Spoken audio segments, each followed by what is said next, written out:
हाँ जी, good evening students. आज हम इस चैप्टर का लास्ट टॉपिक स्टार्ट करेंगे। Last topic in the sense last section. ठीक है, हम लोगों ने क्या क्या पढ़ लिया। पहले हमने मैग्नेट क्या होता है, ये इफेक्ट क्या है, किसने इसको डिस्कवर किया था और किस किस में कैसे कैसे पैटर्न बनता है। आज हम एक नई चीज पढ़ेंगे और इसको करते ही चैप्टर एंडिंग की तरफ जो भी सप्लीमेंट्री वाला पार्ट है जो मैं अभी नहीं बताऊंगा, इसमें जो नहीं आ रहा है उसको मैं आगे बताऊंगा, तो चिंता मत कर। ठीक है,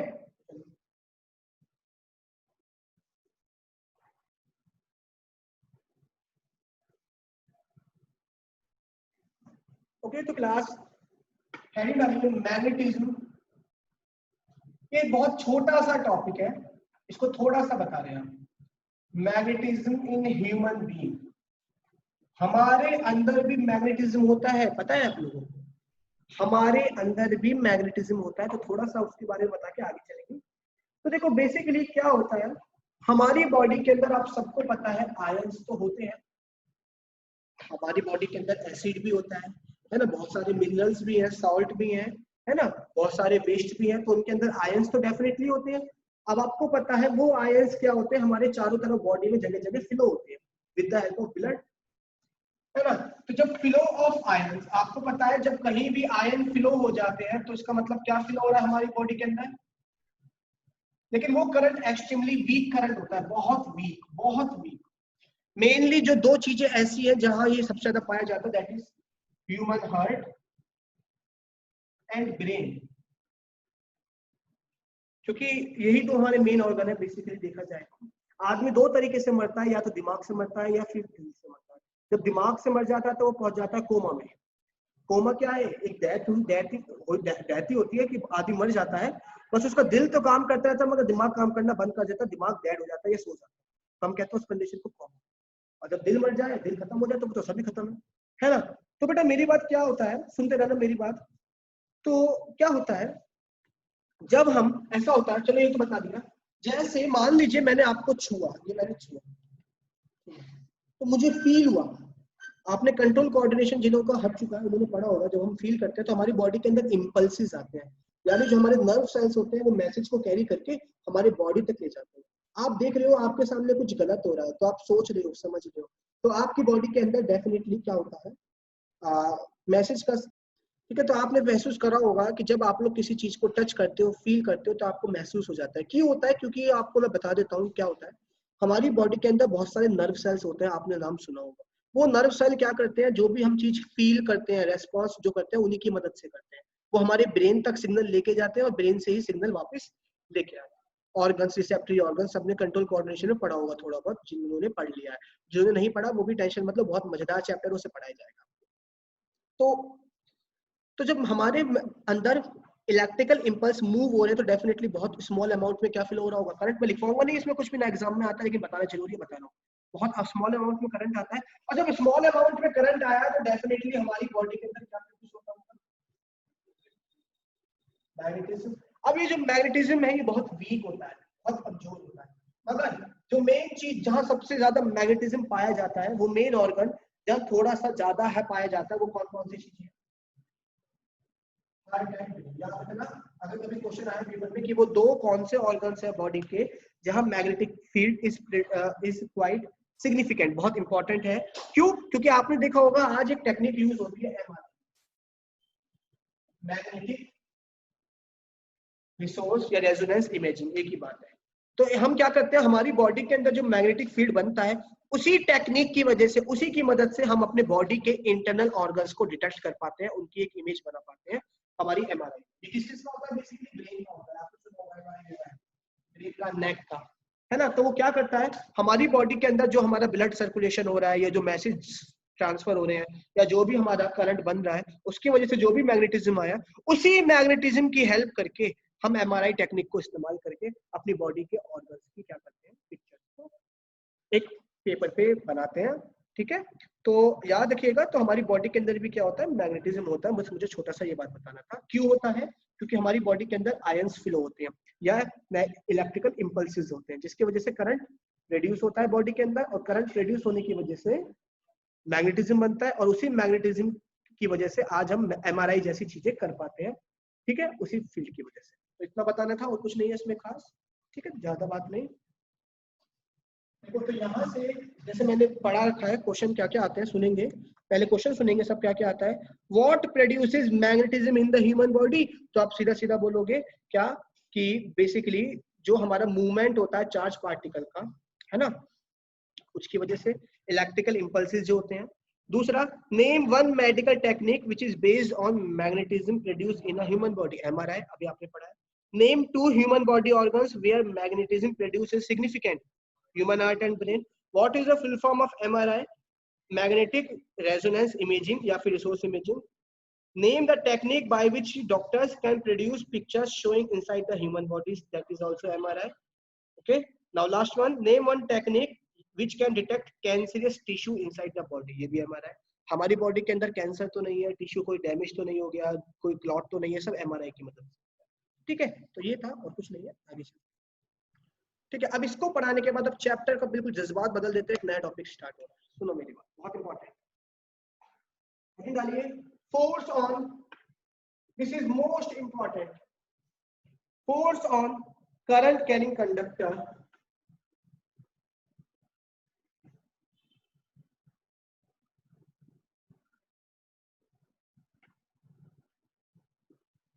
force on current carrying conductor plays in magnetic field.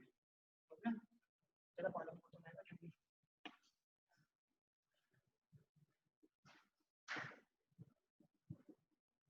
देखो सुनो मेरी बात ध्यान से सुनना, जो बात बता रहा हूं एक एक चीज बताऊंगा।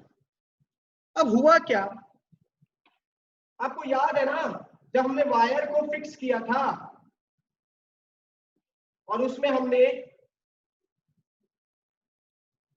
करंट फ्लो कराया था, तो इसके चारों तरफ क्या बन रहा था, डेफिनेटली मैग्नेटिक फील्ड।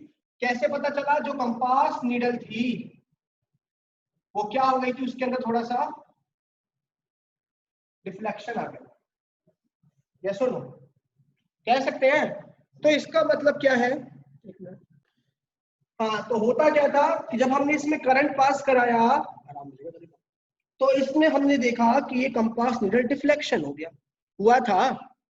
अब बात ये आती है भाई, अगर ये वायर फिक्स नहीं होता तो बेटा न्यूटन्स का थर्ड लॉ क्या कहता है कि every action has a equivalent.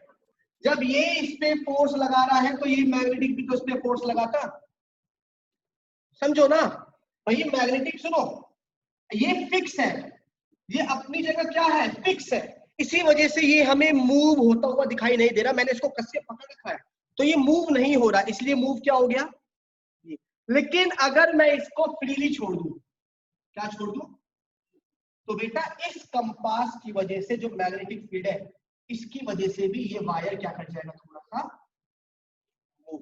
यानी हमेशा याद रखना, अगर कोई भी मैग्नेटिक फील्ड के बीच में कंडक्टर रखा जाता है, करंट कैरिंग कंडक्टर, तो उस करंट कैरिंग कंडक्टर पे क्या लग सकता है, फोर्स। जैसे एग्जांपल के तौर पे ये रहा क्या है मेरा मैग्नेटिक फील्ड और ये क्या है करंट कैरिंग कंडक्टर, और जैसे ही मैंने फील्ड को रखा तो इस पे क्या लगा, फोर्स से मूव कर गया। क्यों, खुद देखो ना बेटा, फोर्स तो ये भी लगा रहा होगा ना, लेकिन वो पहले हमने अब तक आपको क्यों नहीं बताया, क्योंकि हमने वायर को क्या कर रखा था, फिक्स कर रखा था।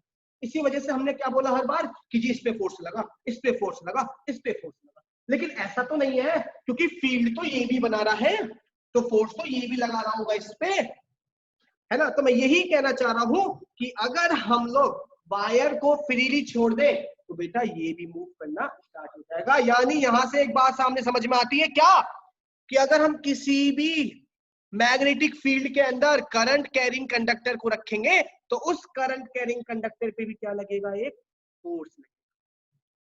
लगता हर बार लगेगा, लेकिन अगर तुमने कंडक्टर को फिक्स कर दिया तो वो फोर्स किसी काम का नहीं रहने का, क्योंकि उतना स्ट्रॉन्ग फोर्स नहीं होता कि वो उसके फिक्स पॉइंट को तोड़ पाए। जैसे जब मैंने वायर को फिक्स करा तो जो इस पे फोर्स लग रहा था वो इतना स्ट्रॉन्ग नहीं था कि वो इस वायर को यहाँ से हटा पाए, इसलिए हमने सीधा सीधा उसको पढ़ाने क्या बोला कि इस वायर में करंट पास कराया, उस पे जो फोर्स हुआ उससे ये मूव कर गया। लेकिन अगर ये फ्रीली मूव होता तो डेफिनेटली ये वायर भी क्या करता, मूव, क्योंकि every action has a equivalent.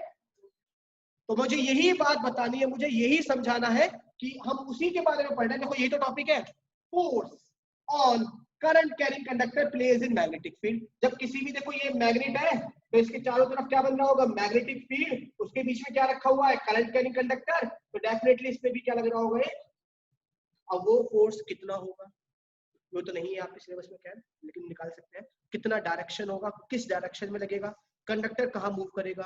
तभी तो हमारा इलेक्ट्रिक ये जो मोटर है उसी प्रिंसिपल पे काम करता है। जैसे आप करंट पास कराते हो तो मूव करना स्टार्ट हो जाता है। जैसे आपने करंट पास कराया इस वायर में, ये वायर मूव होना स्टार्ट हो गया। क्यों? क्योंकि दोनों एक दूसरे पे क्या लगा रहे होंगे, फोर्स, है ना, क्योंकि इसका भी मैग्नेटिक फील्ड है। और अब आप देखो ना, जब दो मैग्नेट रखते हो तो क्या दोनों मैग्नेट फोर्स नहीं लगाती एक दूसरे पे? ऐसा तो नहीं है एक ही मैग्नेट आपकी तरफ आ रही है। हाँ, अगर आप एक को अपने हाथ में फिक्स कर लो तो फिर दूसरी वाली मूव करती है, और अगर दूसरी वाली को फिक्स कर दो तो पहली वाली मूव करती है। तो मैं यही समझाना चाह रहा हूँ कि जब भी कोई करंट कैरिंग कंडक्टर, करंट होना चाहिए, ऐसी नहीं कोई भी कंडक्टर रखती है, करंट कैरिंग कंडक्टर को मैग्नेटिक फील्ड में रखते हो तो मैग्नेटिक फील्ड जो मैग्नेट है वो भी इस पे फोर्स लगाती है।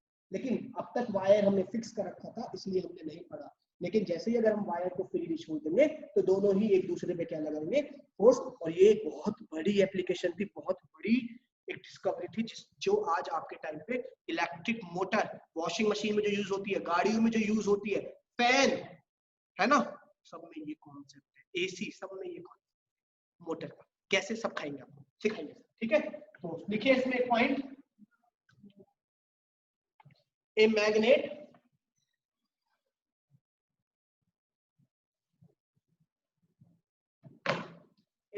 exerts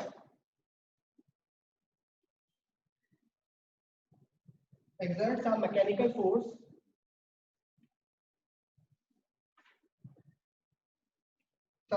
force on a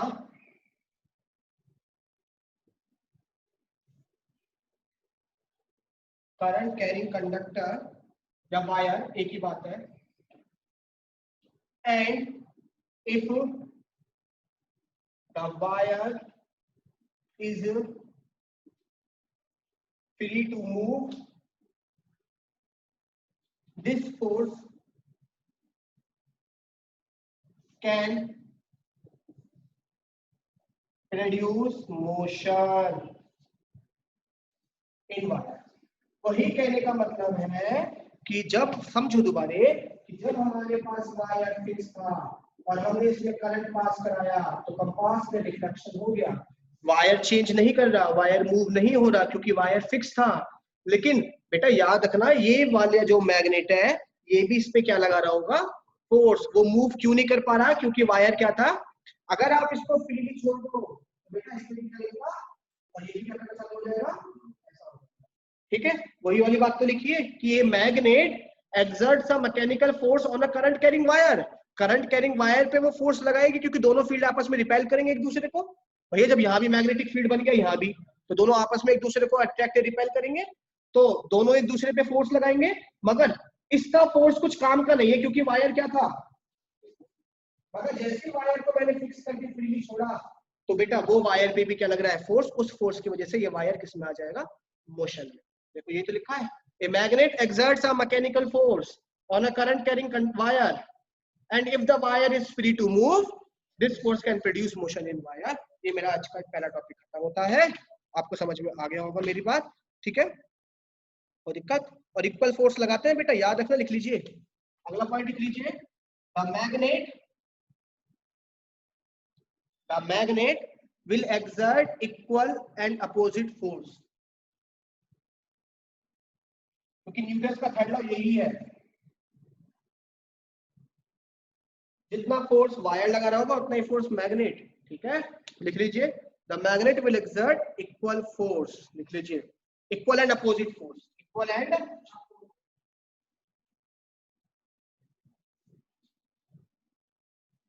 on current carrying conductor, लिख लीजिए, ठीक है, on the current carrying wire, on. और बेटा ये जो था, बेटा सुन लीजिए मेरी बात, ठीक है, किसने डिस्कवर किया ये इफेक्ट, फैराडे ने। देख लीजिए एक साइंटिस्ट थे फैराडे, उन्होंने डिस्कवर किया, ठीक है, कब, 1821 में। पूछ सकता है ये वाली बात किसने डिस्कवर करी मोटर के लिए? ये वाली बात क्या उन्होंने क्या डिस्कवर करा कि जब भी अब तक तो हम ये पढ़ते आ रहे थे कि वायर फोर्स लगाता है किस पे? मैग्नेट पे, इसलिए वो चारों तरफ घूम जाता है। मगर अब हमने क्या पढ़ा कि अगर किसी मैग्नेटिक फील्ड के अंदर हम किसी करंट कैरिंग वायर को भी रखेंगे तो वो मैग्नेटिक फील्ड भी उस पर क्या लगाएगा? फोर्स लगाएगा, और उस फोर्स से वो क्या करने लग जाएगा? वही तो होता है फैन में। आप फैन में क्या काम करते हो? स्विच को ऑन करते हो, करंट फ्लो होता है, करंट फ्लो होने से क्या प्रोड्यूस होता है? मैग्नेटिक फील्ड, है ना? तो और करंट जैसे, और अंदर क्या लगी रहती है बेटा? मैग्नेट लगी रहती है। जब मैग्नेट के अंदर करंट कैरिंग कंडक्टर रखा जाएगा तो उस पर क्या लगेगा? एक फोर्स, और फोर्स लगने से वो क्या कर जाएगा? कंडक्टर, जो फैन मूव नहीं करता तुरंत, है ना? तो बेटा देखिए आराम से, कोई दिक्कत है मेरे से पूछेंगे, आगे चलते हैं, ठीक है ना? तो ये वाला इफेक्ट समझ में आया, फैराडे ने डिस्कवर किया 1821 में। तो ये मैग्नेट क्या कहता है कि अगर कोई एक मैग्नेट भी किसी करंट कैरिंग वायर पे फोर्स लगाती है और अगर उस वायर को फ्रीली छोड़ दिया जाए तो वो मूव करना स्टार्ट हो जाएगा, और वो जो फोर्स है वो इक्वल एंड अपोजिट फोर्स लगाएगी करंट कैरिंग वायर, ठीक है? आप आगे सुन लीजिए। अब बात क्या आती है, सुनना मेरी बात, ठीक है? आगे पॉइंट, अब फोर्स लग रहा है ना बेटा, आपको पता है जब आप करंट की डायरेक्शन चेंज करते हो तो मैग्नेटिक फील्ड की डायरेक्शन भी क्या हो जाती है? चेंज। तो बेटा लगने वाले फोर्स की डायरेक्शन भी क्या हो जाएगी? फिर याद रखना, अगर आपने करंट की डायरेक्शन को रिवर्स कर दिया, सुनते रहो मेरी बात, अगर करंट की डायरेक्शन को आपने रिवर्स कर दिया तो बेटा उस केस में आपका फोर्स की डायरेक्शन भी रिवर्स हो जाएगी। या फिर मैग्नेट की डायरेक्शन चेंज कर दो, जो मैग्नेट रखी हुई थी उसकी भी डायरेक्शन चेंज कर दोगे तो उस पर जो लगने वाला फोर्स है उसकी भी डायरेक्शन क्या हो जाएगी? चेंज। ये हम आगे पढ़ाएंगे, कोई दिक्कत नहीं है, बस एक लास्ट टॉपिक। तो आगे हेडिंग डालिए,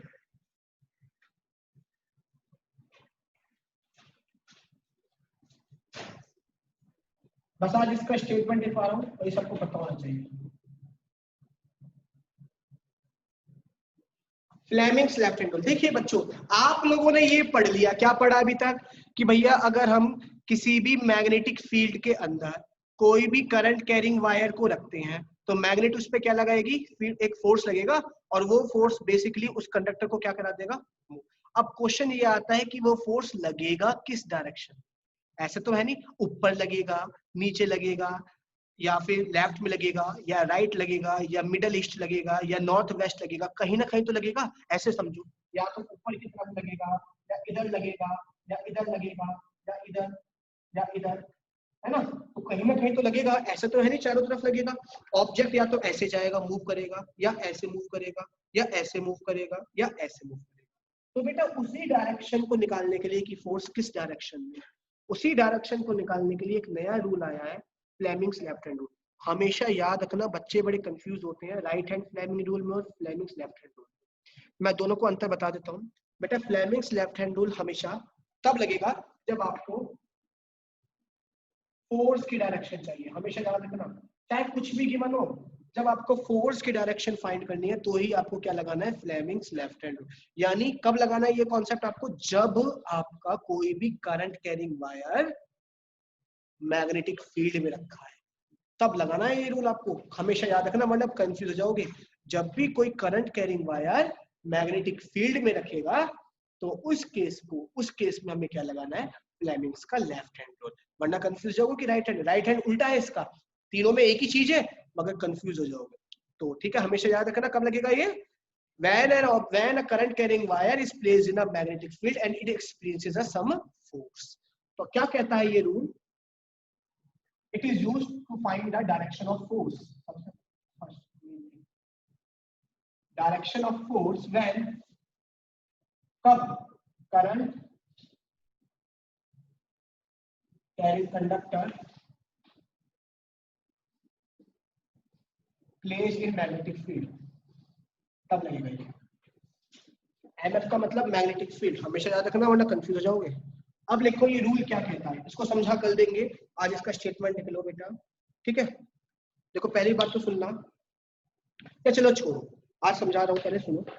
हमेशा याद रखना लेफ्ट हैंड फ्लेमिंग रूल, बेटा आप इसको ऐसे याद रखोगे जैसे बताने वाला हूँ, बस थोड़ा सा आज, बाकी कल पढ़ेंगे। देखो पहले इन दोनों को देखो, क्या ये दोनों 90 डिग्री है? इन दोनों के बीच में बिल्कुल सही है।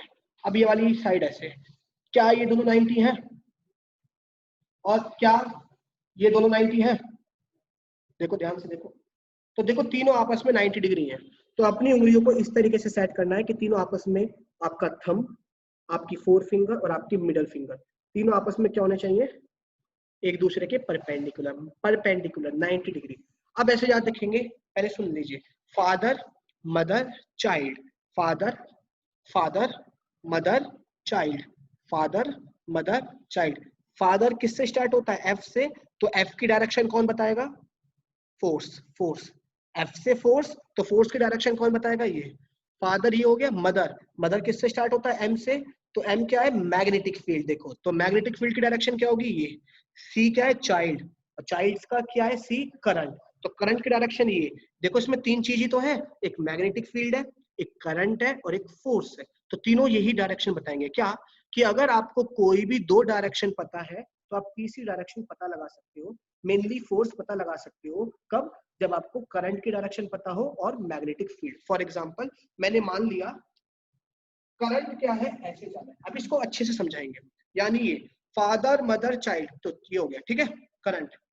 आप सुनना, ठीक है, समझ गए? ये हो गया। और मैंने मान लिया ऐसे करंट तो ये जा रहा है और मैग्नेटिक फील्ड अंदर की तरफ है, ये अंदर की तरफ, कुछ इस तरीके से।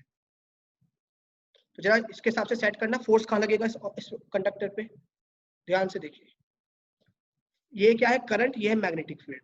तो father mother child, magnetic field इस डायरेक्शन में हो गया, करंट इस डायरेक्शन में हो गया, तो फोर्स कहाँ लग रहा है? नीचे की तरफ, है ना? तो बेटा ये मैं आपको यूज करना सिखाऊंगा, कंफ्यूज मत होना, अभी तो बहुत थोड़ा सा बताया है यार, इस पे बहुत सारे क्वेश्चंस कराऊंगा। अभी बस इतना याद रखो, लिखवा भी कल देंगे, कि फ्लेमिंग्स लेफ्ट हैंड रूल आपका तब यूज होता है जब आपको फोर्स की डायरेक्शन फाइंड करनी है। कौन से फोर्स की? वो फोर्स, और बेटा इस फोर्स को जो हम नाम देते हैं ना, ये जो फोर्स है, ये जो फोर्स, इस फोर्स का नाम है LORENT, लॉरेंट्ज फोर्स। ठीक है, जो ये फोर्स डेवलप होता है इसका नाम क्या है? लॉरेंट्ज फोर्स, LORENTZ, लॉरेंट्ज फोर्स। ठीक है, तो बेटा क्या कहता है, ये फोर्स की डायरेक्शन निकालने के लिए हम लोग फ्लेमिंग्स का लेफ्ट हैंड रूल यूज करेंगे। बस मैंने इतना याद रखना, this is father, this is mother and this is child. तो ठीक है, फादर का F यानी फोर्स, मदर का M यानी मैग्नेटिक फील्ड, चाइल्ड का C यानी करंट। तो फादर मदर चाइल्ड, और तीनों आपस में क्या होने चाहिए? एक दूसरे के परपेंडिकुलर। ध्यान से देखो, मैं हर एंगल से दिखा रहा हूँ, एक दूसरे की क्या होना चाहिए? परपेंडिकुलर। अगर ये जो डायरेक्शन है ये मैग्नेटिक फील्ड की बताएगा, ये करंट की, और ये force. Father mother child, thumb से स्टार्ट करो, father mother child, force magnetic field current, force magnetic field current. ठीक है, तो अगर आपको कोई भी दो डायरेक्शन पता है तो आप तीसरी डायरेक्शन फाइंड कर सकते हो। कैसे फाइंड करेंगे ये मैं आपको कल सिखाऊंगा, रूल कल दिखाऊंगा। आज के लिए इतना करो, कोई दिक्कत नहीं, कल हम इसको आगे पढ़ें। ठीक है, तो आज के लिए इतना, अगली वीडियो आएगी मंडे। ठीक।